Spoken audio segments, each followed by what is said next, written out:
கர்நாடகாவில் காங்கிரஸ் கை கழுவப்படும். கை கழுவிட்டு பாதி பேர் பிஜேபிக்கு வந்து திருப்பி பாஜக கூட்டணி, பாஜகவோட திருப்பி அவங்க இந்த மாதிரி மகாராஷ்டிரா மாதிரி டெக்னிக் ஃபாலோ பண்ணாங்க.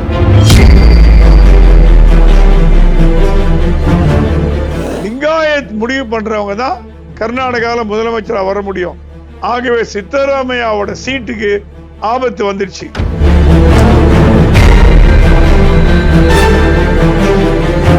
அந்த சித்தராமையா இன்னாத்துக்கு முதல்வர் அவர் முதல்வராக இருந்து அனுபவிச்சு எல்லாம் பண்ணியாச்சு. திருப்பி திருப்பி திருப்பி அவருக்கே கொடுக்கணும்னா இப்ப சிவகுமார் கோச்சிட்டு போகிறார். சிவகுமார் கோச்சிட்டு போனார்னா கர்நாடகால காங்கிரஸ் காணாம போகும்.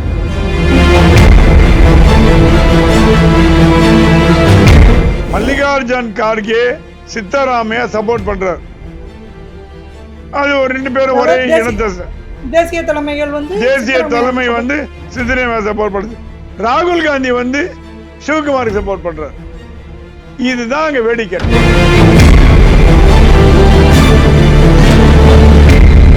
தலைமை சரியில்லை. மல்லிகார்ஜுன் கார்கே எல்லாம் பெரிய தலைவர் கிடையாது. அவரெல்லாம் சீதாராம் கேசரி மாதிரி. மல்லிகார்ஜுன் கார்கேக்கு எந்த முடிவும் எடுக்க முடியாது. சோனியா காந்தி மட்டும் அம்மா தாயே நீ காலையில் என்ன பண்ணுமா, சாப்பிடணுமா, டிஃபன் சாப்பிடணுமா, தோசை சாப்பிடணுமான்னு கேட்கல, அவ்வளவுதான் இருக்காரு.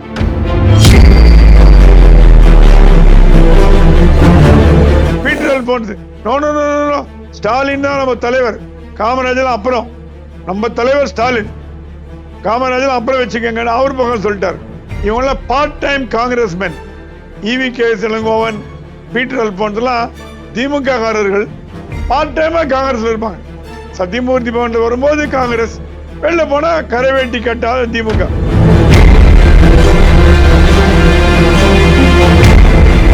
வெள்ளைக்கார கூட இந்த மாதிரி ஆட்சி பண்ணல. வெள்ளைக்காரன் ஆட்சி பண்ண போயிட்டான். வெள்ளைக்காரனோட ஒரு கொடுங்கோல் ஆட்சியை கொடுத்தது இந்திரா காந்தி. அந்த இந்திரா காந்திய தலைவராக ஏற்ற காங்கிரஸ் சட்ட புத்தகத்தை கையில வச்சுக்கினா ஜனங்க மறந்துடுவாங்களா?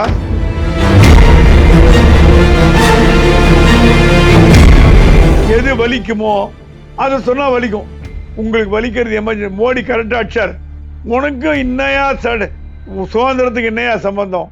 காலில் போட்டு மிதிச்சிங்க 21 மாசம். மனித உரிமைகள் மீறல். உலக நாடுகள் நம்மளை பார்த்து காரி துப்பித்து.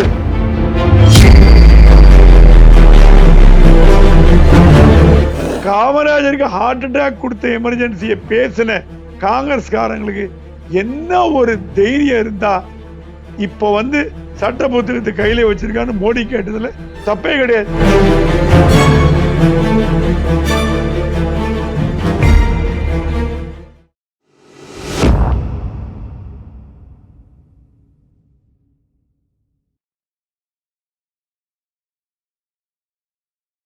தீத்தமிழ் நேயர்களுக்கு வணக்கம். இன்னைக்கு நம்மோட இணைஞ்சிருக்க ஒரு மூத்த பத்திரிகையாளர், அரசியல் விமர்சகர் பிரகாஷ் எம் சுவாமி சார். வணக்கம். வணக்கம். எப்படி இருக்கீங்க சார்? நல்லா இருக்கேன், தேங்க்யூமா. ரொம்ப நாள் கழிச்சு சந்திக்கிறேன்னு நினைக்கிறேன். ஆமா சார், இப்போ கிட்டத்தட்ட சொல்லப்போனால் லோக்சபா தேர்தல் ரொம்பவே இழுபறியில் முடிவுகள் எல்லாமே முடிஞ்சு பிரதமர் மோடி அவர்கள் வந்து பதவியேற்று முடிச்சிருக்காரு. இந்த மாதிரி சூழ்நிலையில் வந்து இப்போ கர்நாடகாவோட இந்தி கூட்டணியில் இருக்கக்கூடிய காங்கிரஸ் இப்போ வந்து அங்கே ஒரு சின்ன சின்ன புகைகள் வர மாதிரி இருக்கு சார். காங்கிரஸில் வந்து TK சிவகுமார் வந்து இப்போ முதல்வர் சீட்டு கேட்குற மாதிரிலாம் நிறையா புகைச்சல்லாம் வருது. அது வந்து ஆள் வச்சு நிறையா பண்ணுறாரு. இந்த மாதிரிலாம் நடந்துட்டு வருது சார். அது உண்மையிலும் என்னதான் சார் நடக்குது கர்நாடகாவில்? கர்நாடகாவில் காங்கிரஸ் கட்சி ஆட்சியில் இருந்தா கூட அது கூட்டணி ஆட்சின்னு நான் கிண்டல் பண்ணுவேன். காங்கிரஸ் தான் ஆட்சி இருந்தாலும் கூட்டணி. என்ன கூட்டணின்னா சிவகுமாருக்கும் முதலமைச்சருக்கும் கூட்டணி. 2 பேரும் வேற வேற கொள்கை உடையவர்கள். இப்ப கூட்டணின்னா என்ன? வேற வேற கருத்து உடையவர்கள் ஒன்னா சேர்ந்து வைக்கிறது தான் கூட்டணி. சித்தராமையாவும் சிவகுமாரும் என்னைக்குமே ஒன்னா போனது கிடையாது. என்னைக்குமே அரசியல்ல இரு துருவங்களா பார்க்கப்பட்டவர்கள். அவங்க 2 பேரும் ஒன்னா உட்கார வச்சிங்கன்னா எப்படி வேலை நடக்கும்? சரி, ஏதோ டிஃபால்ட்டு காங்கிரஸ் ஜெயிச்சிச்சு. எப்படி ஜெயிச்சது? பொய்யான வாக்குறுதிகள். நாங்கள் சமையல் பண்ணி சாப்பாடை ஊட்டி விடுவோம்னு சொல்றதை தவிர மீ எல்லா வாக்குறுதியும் கொடுத்துருச்சு. எந்த வாக்குறுதி நிறைவேற்றாதனால பாராளுமன்ற தேர்தலில் மரண அடி வாங்கிச்சு. பாராளுமன்ற தேர்தலில் காங்கிரஸ் தோற்றதுக்கு என்ன காரணம்னா கொடுத்த வாக்குறுதிகள் எதையுமே நிறைவேற்றலை. இந்த லெவலில் போச்சுன்னா அடுத்த சட்டசபை தேர்தலில் காங்கிரஸ் காணாம போயிடுன்னு தெரியும்.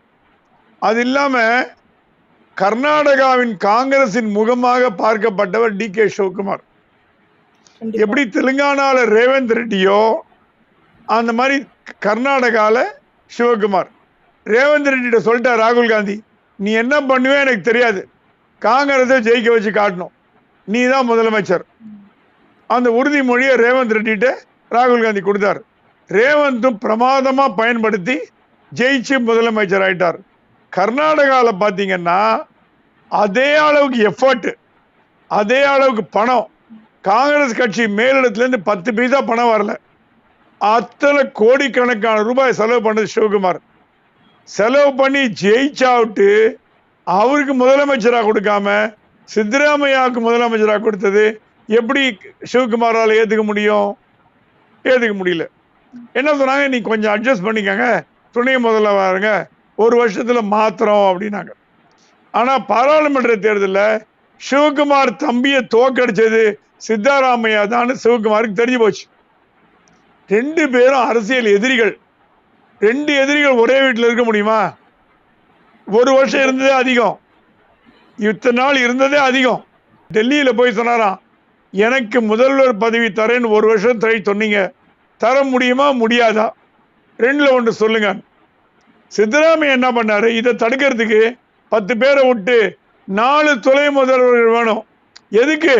சிவகுமார் துணை முதல்வர் இருக்கார். இப்போ அவர் பவரை குறைக்கிறதுக்கு 4 துணை முதல்வருக்கு வேணும்ன்ற கோஷத்தை அவர் ஆளை விட்டு எழுப்ப வச்சிருக்காரு சித்தராமையா. இது சிவகுமார் கடுப்பாயிடுச்சு. நான் எனக்கு ஈக்குவலா 4 துணை முதல்வர்னா அப்ப எனக்கு என்ன பவர் அப்படின்னு கேட்க ஆரம்பிச்சார். இந்த மோதல் கூடிய விரைவில் ஆட்சி மாற்றம் ஏற்படும். காங்கிரஸ் கை மீறி கர்நாடகா போயிட்டு இருக்கு.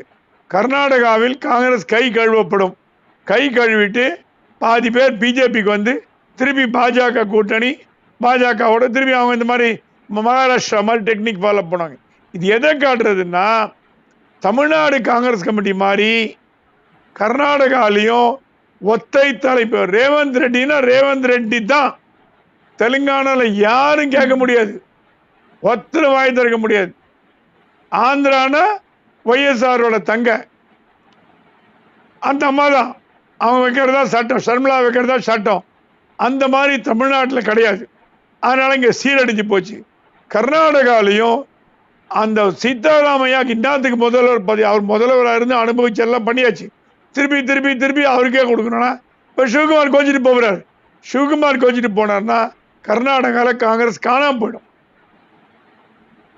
ஓகே, அந்த பிரச்சனைகள் வந்து நீங்க நானு அப்படிங்கிற ஒரு மோதலையும் தாண்டி இது வந்து ஒரு ஜாதி அடிப்படையிலான ஒரு மோதல் மாதிரி உருவாகிற மாதிரி இது தெரியுதே சார். ஜாதி அடிப்படையில் தான் உருவாகுது. ஏன்னா வந்து மல்லிகார்ஜுன் கார்கே சித்தராமையா சப்போர்ட் பண்றார். அது ஒரு 2 பேரும் ஒரே இனத்தை, தேசிய தலைமைகள் வந்து தேசிய தலைமை வந்து சித்தராமையா சப்போர்ட் பண்ணுது. ராகுல் காந்தி வந்து சிவகுமாருக்கு சப்போர்ட் பண்றார். இதுதான் அங்க வேடிக்கை. டக் ஆஃப் வார்னு சொல்லுவோம்ல, அந்த டக் ஆஃப் வார் நடக்குது. இது விஸ்வ ஒக்கலிங்க மகா சந்தான மத் அப்படின்னு ஒன்று இருக்குது. சந்திரசேகர சுவாமின்னு அவர் என்ன சொல்றாரு, ஒக்கலிங்காலாம் சித்தராமையா போகணுன்றாங்க. ஒக்கலிங்கா தான் இங்க கர்நாடகாவில் பவர்ஃபுல் பீப்புளுங்க. ஒக்கலிங்கா யார் முடிவு பண்றாங்களோ அவங்க தான் முதல்வர் வர முடியும். அந்த முக்கலிங்கா மத்தை சேர்ந்த சந்திரசேகர சுவாமி பப்ளிக்கா சொல்லிட்டாரு, சித்தராமையா வீட்டுக்கு அனுப்பு, சிவகுமார் வரணும், கெம்பேகவுடா ஜெயந்தி செலிப்ரேஷன்ல சொல்லியிருக்காரு. அது இல்லாம ராம்பாபுரி சியர் வீர சோமேஸ்வர சிவாச்சாரியா சுவாமி அவரும் சொல்லிருக்கார், வீரசவ லிங்காயத் கம்யூனிட்டிலேருந்து சிவகுமாருக்கு சீஃப் போஸ்ட் வரணும், சீஃப் போஸ்ட் கொடுக்கணும் அப்படின்னு சொல்லிருக்காரு. லிங்காயத் முடிவு பண்றவங்க தான் கர்நாடகாவில் முதலமைச்சராக வர முடியும். ஆகவே சித்தராமையாவோட சீட்டுக்கு ஆபத்து வந்துடுச்சு. எப்போ வேணா சீட்டு காலியாகும். ஒன்று காங்கிரஸ் எடுத்து சிவகுமார்ட்ட கொடுத்தாங்கன்னா நல்லது, இல்லையா கட்சி உடையும், ஆட்சியும் போகும், கட்சியும் போகும். இதுதான் அங்கே நடக்க போகுது. Okay sir. இப்ப நீங்க சொல்லும்போது சொன்னீங்க, இது கண்டிப்பா ஒரு ஜாதி மோதலா தான் உருவாகும் அப்படிங்கிற மாரி. இப்ப லிங்காயத் வந்து லிங்காயத்துடைய தலைமை எல்லாமே கிட்டத்தட்ட சொல்லப்போனா, சிவகுமார் அவர்களுக்கு வந்து சாதகமா இருக்கு. அதே சமயத்துல தேசிய தலைமை சித்தராமையாவுக்கு சாதகமா இருக்கு. இது வந்து இண்டி கூட்டணிக்குள்ள ஏதாவது ஒரு பிரச்சனைய உருவாக்குமா அப்போ? கர்நாடகாவில் இந்தி கூட்டணியே கிடையாது. காங்கிரஸ் தான் இந்தி கூட்டணி. எப்படி தமிழ்நாட்டில் இந்தி கூட்டணினா டிஎம்கே தான். டிஎம்கே மீன் இந்தி கூட்டணி எதுவும் கிடையாது தமிழ்நாட்டில். அதே மாதிரி கர்நாடகாவில் இந்தி கூட்டணினா காங்கிரஸ் தான். வேற எந்த கட்சியுமே கிடையாது. இந்தி கூட்டணின்னு ஆம் ஆத்மியோ இதுவோ எதுவுமே கிடையாது. இது என்ன வேடிக்கைன்னு இந்தி கூட்டணியை தாண்டி மத்திய பாராளுமன்றத்தில் காங்கிரஸ் பலம் பெற்று வருது. கிட்டத்தட்ட 100 சீட்டு ஜெயிச்சு எதிர்கட்சி தலைவர் ராகுல் வந்துட்டார். ஒண்ணுமே இல்லாம கருதப்பட்ட 2019ல எங்க இருந்தார்னே தெரியாத ராகுல் எதிர்கட்சி தலைவர், கேபினட் ரேங்க் வந்துட்டார். கட்சி வளர்ந்துட்டு வருது. கர்நாடகால கட்சி தோத்துட்டு வருது. கர்நாடகால க்ஷீணமாயிட்டு வருது. ஒரு பக்கம் வளருது, ஒரு பக்கம் குறையுது. இது என்ன காட்டுதுன்னா தலைமை சரியில்லை. மல்லிகார்ஜுன் கார்கே எல்லாம் பெரிய தலைவர் கிடையாது. அவரெல்லாம் சீதாராம் கேசரி மாதிரி. மல்லிகார்ஜுன் கார்கேக்கு எந்த முடிவும் எடுக்க முடியாது. சோனியா காந்தி அம்மாட்ட போய் அம்மா தாயே நீ காலையில் என்ன பண்ணணுமா, சாப்பிடணுமா, டிஃபன் சாப்பிடணுமா, தோசை சாப்பிடணுமான்னு கேட்கற லெவலில் தான் இருக்காரு. அது கோபமாக கூட வரலாம், ஆனால் அதான் உண்மை. அந்த மாதிரி தலைமையை வச்சு சசி தரூர், ஜெயராம் ரமேஷ் அந்த மாதிரி ஒரு ஆளை போட்டிங்கன்னா நல்ல தலைமை கொடுக்க முடியும். போட மாட்டாங்க. ஏன்னா அவங்களுக்கு அடிமையாக இருக்கிற ஆள் தான் தலைவராக போடுங்க. மல்லிகார்ஜுன் காந்தி காத்தால் எழுந்து திருவோடு வச்சுக்கின்னு வீட்டு வாசல் நிற்கணும். சீதாராம் கேசரி மாதிரி ஜெயராம் ரமேஷோ சசி தரூரும் அந்த மாதிரி தன்மானம் உள்ளவங்க காங்கிரஸ் தலைவர் போட மாட்டாங்க. ஸோ மத்திய அரசாங்கத்தில் எதிர்கட்சி தலைவரா கேபினட் அந்தஸ்து உள்ள இடத்துல வந்த ராகுல் காந்தி இந்தியா லெவலில் காங்கிரஸ் வளர்ந்துட்டு வரும்பொழுது கர்நாடகாவில் க்ஷீணமாயிட்டு வருது. காங்கிரஸோட ஒற்றுமையின்மை தான் காட்டுது. Okay sir. அப்போ வந்து கர்நாடகாவில் இந்த அளவுக்கு பிரதிபலிக்கும் போது, அதே இது வந்து தமிழகத்தில் அந்த காங்கிரஸ் உடைய பிரதிபலிப்பு வந்து தமிழகத்திலேருந்து இருக்குமா? முன்ன இருக்காது. தமிழ்நாட்டில் காங்கிரஸ் ஆளுங்கட்சியா இல்லை. காங்கிரஸ் ரூல் பண்ணல. கர்நாடகாலையாவது கூட்டணி தான். கர்நாடகாலையாவது காங்கிரஸ் பிஜேபி மாறி மாறி ஆட்சிக்கு வருது. தமிழ்நாட்டில் காங்கிரஸ் திமுக மாறி மாறி ஆட்சிக்கு வருதா? வரல. 15 வருஷமா திமுகவோட நிழலில் தான் காங்கிரஸ் இருக்குது. திமுகவை அண்டி இருக்கும் கட்சிகளில் பல கட்சிகளில் ஒரு கட்சி காங்கிரஸ் 5 சீட்டு 10 சீட்டு வாங்கிட்டு இருக்குது. பாராளுமன்றத்தில் 10 சீட்டு வரதே பெரிய விஷயம். அதனால இந்தி கூட்டணின்னா தமிழ்நாட்டில் திமுக தான். அது சந்தேகம் கிடையாது. ஸ்டாலின் என்ன முடிவு எடுக்கிறாரோ அது அப்படியே அந்த முடிவை லைன் எடுக்க வேண்டியதுதான் காங்கிரஸோட. இப்போ கூட காங்கிரஸ் கமிட்டி மீட்டிங்கில் பேசினாங்க, தனித்து போட்டியிடுவோம் காமராஜர் ஆட்சினாங்க. ஈவிகே சொல்லுங்க, யோ நீ ஜெயிச்சதே திமுக, ஸ்டாலின் தேவையில்ல போயா அப்படின்ட்டாரு. Peter Alphonse no no no no, Stalin தான் நம்ம தலைவர், காமராஜர் அப்புறம், நம்ம தலைவர் ஸ்டாலின், காமராஜர் அப்புறம் வச்சுக்கோங்க அவர் பக்கம் சொல்லிட்டார். இவங்களாம் part time Congressmen. EVK Elangovan, Peter அல்போன்ஸ்லாம் திமுக காரர்கள், பார்ட் டைமா காங்கிரஸ்ல இருப்பாங்க. சத்தியமூர்த்தி பவன்ல வரும்போது காங்கிரஸ், வெளில போனா கரைவேட்டி கட்டாத திமுக. அதை ஒன்றும் பண்ண முடியாது. அதனால தமிழ்நாட்டில் காங்கிரஸ் இன்னும் 50 வருஷம் ஆனாலும் திமுக அண்டி பழச்சி 10-20 சீட்டை வாங்கிட்டு ஏதோ அப்பப்போ சண்டை போட்டுக்கின்னு அப்பப்போ ஆட்சி மாறிக்கின்னு அப்பப்போ மறக்காம தூக்கத்தில் எழுதுற மாதிரி காமராஜர் ஆட்சி அமைப்போம் திருப்பி தூக்கம் போடுவாங்க. திருப்பி 5 வருஷம் எழுதிருப்பாங்க. எப்போ 2027 காமராஜர் ஆட்சி அமைப்போம் திருப்பி தூக்கம் போடுவாங்க. அந்த லெவலில் இருக்கும்போது என்னத்தான் பண்ண முடியும்? தமிழ்நாட்டில் இருக்கிறத வச்சுட்டு சம்பாதிக்க வேண்டியதுதான். சரி, ஓகே சார். இதே சூழ்நிலையை வந்து கர்நாடகாவில் அவங்க பயன்படுத்தி பாஜக எதுவும் வளர்றதுக்கு ட்ரை பண்ணுவாங்களா? ஏன்னா எடியூரப்பா வந்து அவருடைய மகன் வந்து இப்போ மாநில தலைவராக போட்டிருக்காங்க. இதெல்லாம் பயன்படுத்தி பாஜக அங்கே வளரக்கூடிய அளவுக்கு வந்து அடுத்து அவங்க தான் ஆட்சி கட்டையில் அமைப்பாங்க, ஆட்சியில் இருப்பாங்க அப்படின்னு சொல்கிற அளவுக்கு அவங்க அமைப்பாங்களா? இல்லை வேறு எதுவும் மாறுபாடுகள் வருமா? கர்நாடகாவில் பாஜக என்றைக்குமே ஸ்ட்ராங்கான கட்சி தான். தென்னிந்தியாவிலேயே முதல்ல ஆட்சிக்கு வந்த பாஜக ஆட்சிக்கு வந்த ஒரு மாநிலம் கர்நாடகான்னு எல்லாருக்கும் தெரியும். தென்னிந்தியாவிலேயே ஃபர்ஸ்ட் டைம், இப்போ இல்லை முதல்லயே வந்து மாநிலம் 15 வருஷத்துக்கு முன்னாடியே வந்த மாநிலம் கர்நாடகா. அப்புறம் இப்போ மாற்றி வந்துட்டு இருக்கு, காங்கிரஸ் வந்துட்டு இருக்கு. தமிழ்நாடு அந்த மாதிரி இல்லை. 67க்கு அப்புறம் காங்கிரஸ் அட்ரஸே காணாம போயிடுச்சு. 70 வருஷமா 60 வருஷமா காங்கிரஸே இல்லை தமிழ்நாட்டில். ஆட்சியிலும் இல்லை, கட்சியிலும் இல்லை. ஆனா கர்நாடகால பாரதிய ஜனதா கட்சி ஸ்ட்ராங்கா இருக்கிறதுனால இந்த உடஞ்சதுன்னா காங்கிரஸ் இந்த துண்டு எல்லாம் பாஜக போய் விடும். சிவகுமார் பாஜக போக மாட்டார், சித்தராமையா பாஜக போக மாட்டார், இரண்டாம் கட்ட தலைவர் எம்எல்ஏ தான் போய் சேவாங்க. சேர்ந்தாங்கன்னா பாஜக கூட்டணி எப்படி மகாராஷ்டிரால ஒரு எக்ஸ்பெரிமெண்ட் பண்ணாங்களோ, ஷிண்டேவை உடைச்சி அஜித் பவாரை உடைச்சி ஒரு பட்னாவிஸ் வச்சு ஒரு கலவையா பண்ணாங்களோ, அதே மாதிரி கர்நாடகால பாஜக கூட்டணி ஆட்சி வரத்துக்கு மிக விரைவில் வரத்துக்கு நிறைய வாய்ப்புகள் இருக்குன்னு நான் கருதுறேன். அதே மாதிரி சார், இப்போ பாஜக வந்து இந்த அளவுக்கு இங்கே கர்நாடகாவில் பெரிய அரசியலை முன்னெடுத்திருக்காங்க, ஓகே. அதே நேரத்தில் தேசிய தலைமை வந்து ஆட்சி அமைச்ச உடனே வந்து காங்கிரஸ்காரங்களாம் சட்ட புத்தகத்தை கையில் ஏந்தி பதவி பிரமாணம் பண்ணிட்டு நீங்கள் சட்டத்தை காப்பாற்ற போறீங்களா அப்படிங்கிற மாதிரி கேள்வி கிட்ட நிறைய பேர் பதவி பிரமாணம் பண்ணாங்க. அதே நேரத்தில் பாஜக வந்து எமர்ஜென்சியை கையில் எடுத்து அவங்க பேசுகிறாங்க. இதெல்லாம் எது மாதிரியான போக்கை காட்டுது? பின்னாடி என்ன சார் நடக்குது?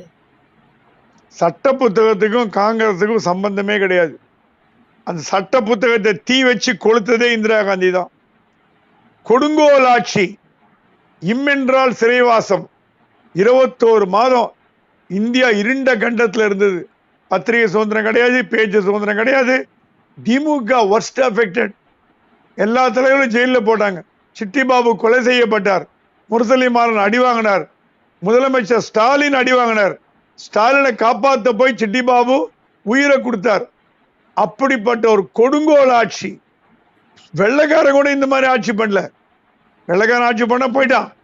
வெள்ளைக்காரனோட ஒரு கொடுங்கோல் ஆட்சியை கொடுத்தது இந்திரா காந்தி. அந்த இந்திரா காந்திய தலைவராக ஏத்துட்ட காங்கிரஸ் சட்ட புத்தகத்தை கையில வச்சுக்கினா ஜனங்க மறந்துடுவாங்களா? 75 50 வருடம் 50 வருடம் ஆடி போச்சு. இப்ப வர இளைஞர்களுக்கு எமர்ஜென்சி பத்தி தெரியாது. எங்களை மாதிரி ஆட்களுக்கு நாங்கள் கல்லூரியில் படிச்சிருந்தோம். எமர்ஜென்சினா என்னன்னு தெரியும் எங்களுக்கு. பத்திரிகைலாம் அப்பதான் எழுத ஆரம்பிச்சேன் நான். அவ்வளோ ஒரு கொடுங்கோல் ஆட்சியை கொடுத்த காங்கிரஸ் சட்ட புத்தகத்தை கையில வச்சுட்டு யாரை ஏமாத்த பாக்குறீங்க?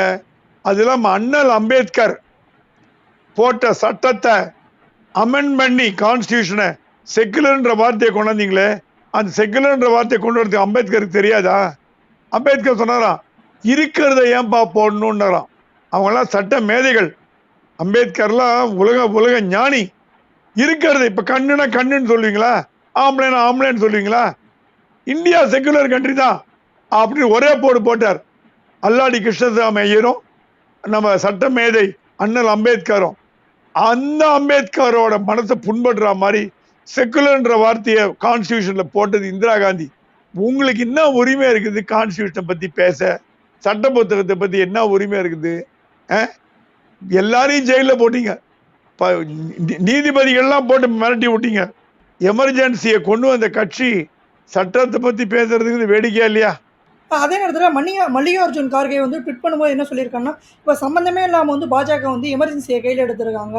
50 வருஷம் ஆண்டு காலம் முடிஞ்சு போச்சு, இது எல்லாமே பழைய வரலாறு, இதை இப்போ கிண்டுறதுக்கான என்ன அவசியம்? பாஜக வந்து சட்டத்தை வந்து கிட்டத்தட்ட மாற்றவே போகிறாங்க. அதுக்காக தான் அவங்க 400க்கு 400 எதிர்பார்த்தாங்க, அது கிடைக்கல. அதை அவங்க சுட்டி காட்டுற விதமாக தான் நாங்கள் வந்து சட்ட புத்தகத்தை கையில் ஏந்தி நாங்கள் பதவி பிரமாணம் பண்ணுறோம். இப்போ நாங்கள் பண்ணுறதுக்கும் பாஜக பண்ணுறதுக்கு என்ன சம்மந்தம் இல்லாமல் அரசியல் பண்ணுறாங்க அப்படிங்கிற மாதிரி மல்லிகார்ஜுன் கார்கே சொல்லியிருக்காரு. கோத்ரா பத்தி பேசுறீங்களே, குஜராத்தை பத்தி பேசுறீங்களே, அயோத்தியா பத்தி பேசுறீங்களே, பாபரி மஸ்ஜித் பத்தி பேசுறீங்களே, அதெல்லாம் முடிஞ்சு போன சமாச்சாரம் தானே. அது முடிஞ்சு போன சமாச்சாரம்னா எமர்ஜென்சி முடிஞ்சு போன சமாச்சாரம். உங்களுக்கா ஓணுன்னா எடுத்துப்பீங்க. கோத்ரா, பாபரி மஸ்ஜித், அது இது கொலைகாரன், டெத் மர்ச்சன்ட் எல்லாம் எடுத்துப்பீங்க கையில. உங்களுக்கு எது வலிக்குமோ அதை சொன்னா வலிக்கும். உங்களுக்கு வலிக்கிறது எமர்ஜென்சி. மோடி கரெக்டா அடிச்சார். உனக்கும் இன்னையா சுதந்திரத்துக்கு என்னையா சம்பந்தம்? காலில் போட்டு மிதிச்சிங்க 21 மாசம். மனித உரிமைகள் மீறல். உலக நாடுகள் நம்மளை பார்த்து காரி துப்பித்து, அமெரிக்கா நிக்சன் காரி துப்பினாரு. சுதந்திர நாடு அது கேட்டாராம். நெஹ்ரு பொண்ணு எப்படி பண்றா? நெஹ்ரு எப்படிப்பட்ட தேசியவாதி, எப்படிப்பட்ட தலைவர்? நெஹ்ரு பொண்ணா? ரிச்சர்ட் நிக்சன் கேட்டாராம். நெஹ்ரு பொண்ணா சர்வாதிகாரியா மாறினா? உலகமே காரி துப்பித்து நம்மளை பார்த்து. ஏன்? பதவி ஆசை. நீங்க என்ன பண்ணீங்க? எமர்ஜென்சி கொண்டாந்து நீங்களும் உங்க பையனை உட்காந்து பண்ணீங்க. உங்க பையனுக்கு பதவி கொடுக்க, உங்களுக்கு பதவி கொடுக்க உபயோகப்படுத்தினீங்க. தூக்கி அடிச்சாங்க ஜனங்க. 77ல. ஸோ மோடி சொன்னதுல எந்த தப்பும் கிடையாது. நீங்க தப்பு பண்ணீங்கன்னா அது 50 வருஷம் ஆனா கூட அந்த பூதம் தொடரும். 100 வருஷம் ஆனாலும் அந்த பூதம் தொடரும். பின்னாடி இந்த கோஸ்ட் வந்துட்டே இருக்கும். அந்த கோஸ்ட் அவாய்ட் பண்ண முடியாது. ஆகவே மோடி என்ன சொன்னாரு, சட்டப்புட்டத்தை பத்தி கான்ஸ்டிடியூஷனை பத்தி பேச உனக்கு என்னையா உரிமை இருக்கு? ஜனநாயகத்தை குழி தோண்டி போயிடுச்சுங்க 21 மாசம். மனித உரிமைகள் மீறல். எவ்வளவு தலைவர்களை ஜெயில போட்டீங்க. காமராஜரே ஜெயில போட்டாங்க. காமராஜர் இறந்து போறதுக்கு காரணம் எமர்ஜென்சி. மனசு வருத்தப்பட்டு பெருந்தலைவர். ஐயோ இப்படி பண்ணிட்டாங்களே, ஐயோ இப்படி பண்ணிட்டாங்களே. காமராஜருக்கு ஹார்ட் அட்டாக் கொடுத்த எமர்ஜென்சியை பேசின காங்கிரஸ்காரங்களுக்கு என்ன ஒரு தைரியம் இருந்தா இப்ப சட்ட புத்தகத்தை கையில வச்சிருக்கான்னு மோடி கேட்டதுல தப்பே கிடையாது. இன்னைக்கு இருக்கக்கூடிய தேசிய அரசியலையும் காங்கிரஸுடைய சூழ்நிலை இது மாதிரி பல விஷயங்களை நம்முடைய நேருடைய பகிர்ந்துக்கிட்டீங்க. அடுத்து இனிமே தொடர்ந்து சந்திப்போம். நன்றிங்க சார். தேங்க்யூமா.